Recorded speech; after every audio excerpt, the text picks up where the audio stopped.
Sekar dulu dihina karena wajahnya biasa saja. Tapi sejak malam Sekar. itu, semua pria yang mendekat berakhir tragis.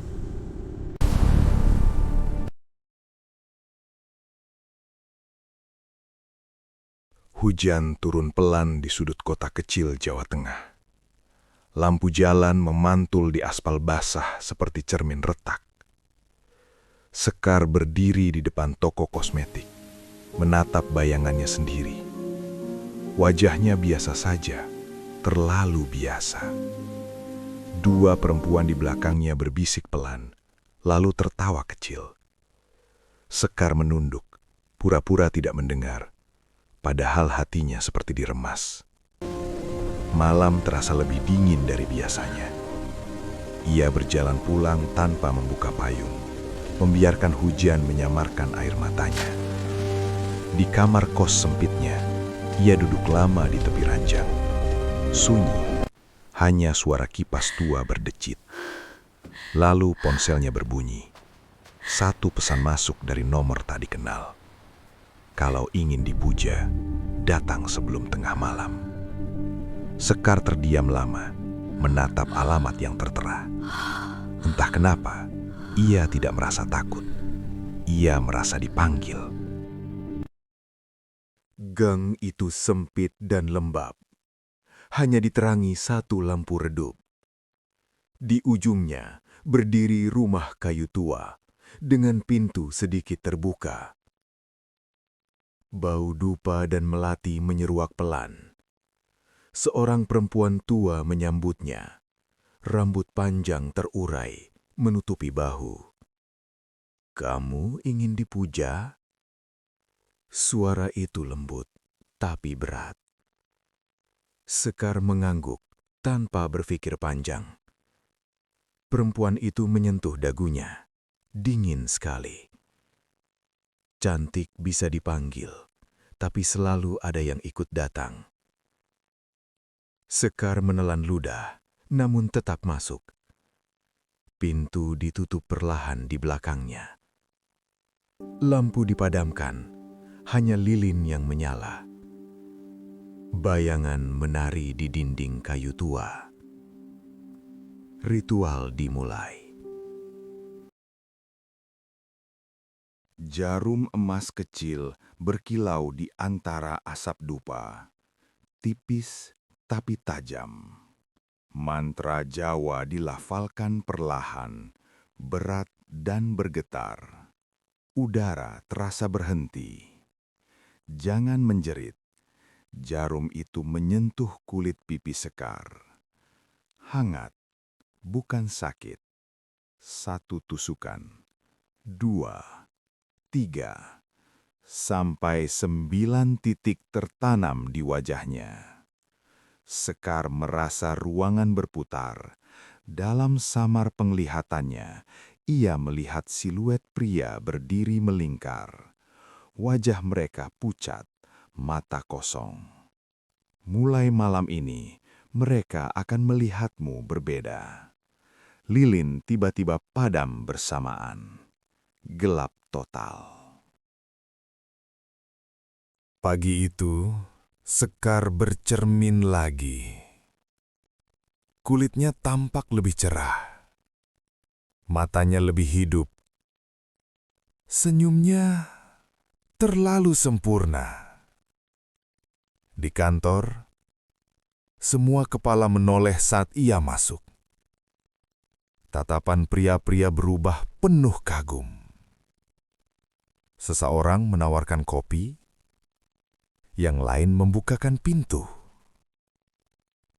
Sekar merasakan sesuatu mengalir di dadanya. Hangat, memuaskan. Untuk pertama kalinya, ia merasa diinginkan.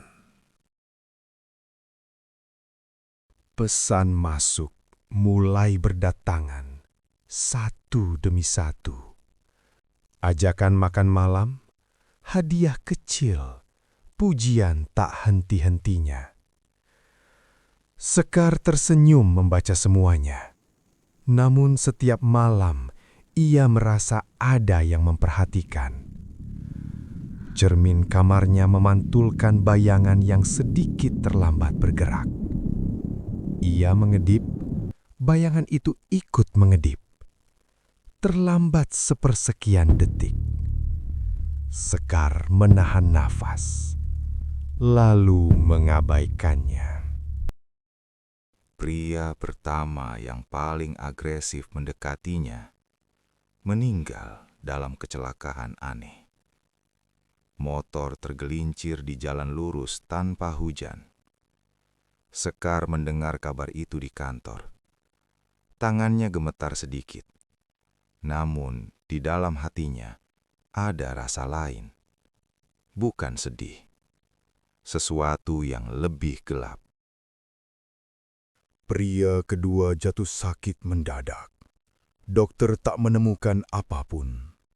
Sebelum menghembuskan nafas terakhir, ia terus menyebut nama Sekar. Pelan, berulang. Sekar terbangun malam itu dengan dada sesak. Ada bisikan di telinganya. Cantikmu harus dibayar. Ia menutup telinga, tapi suara itu tetap ada. Mimpi buruk mulai datang setiap malam. Pria-pria berwajah pucat berdiri di ujung ranjangnya. Mereka diam, hanya menatap. Mata kosong, bibir membiru. Sekar tak bisa Kami bergerak. datang karena kamu. Tubuhnya kaku. Salah satu dari mereka berbisik, "Kami datang karena kamu."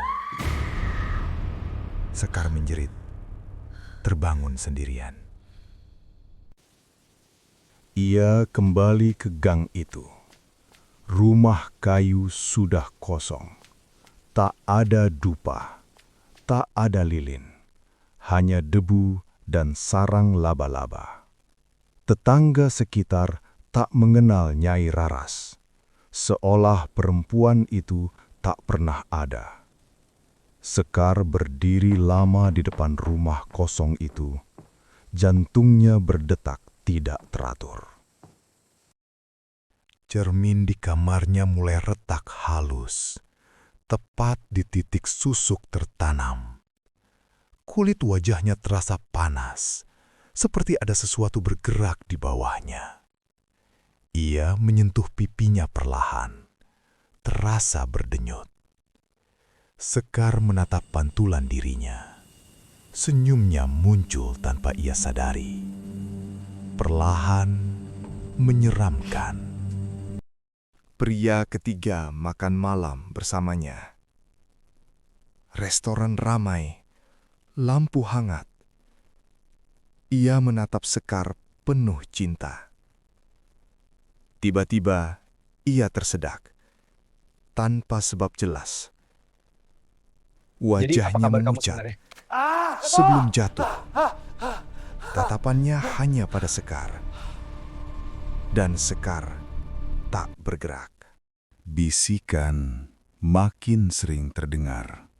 Di kamar mandi, di kantor, di jalan. Kami menagih.